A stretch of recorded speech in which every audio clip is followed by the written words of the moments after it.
this lesson, we will learn more vocabulary related to special occasions. Say these words with your English voice. King's birthday. King's birthday.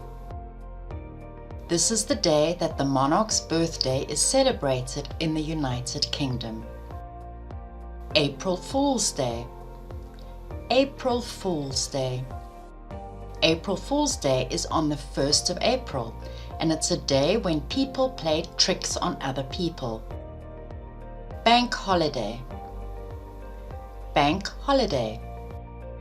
This is an official holiday when banks and most businesses are closed for a day.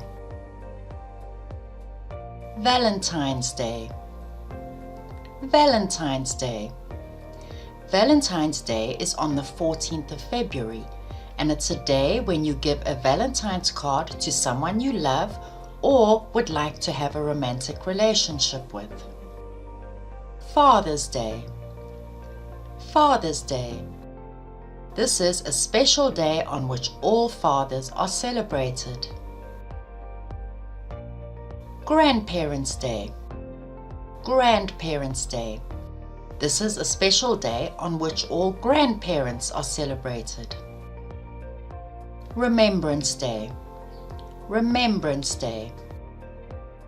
In Britain, Remembrance Day is on the 11th of November or on the closest Sunday to that date, when people honor those who were killed in wars, especially the 2 world wars. And that's the vocabulary for this lesson. Goodbye.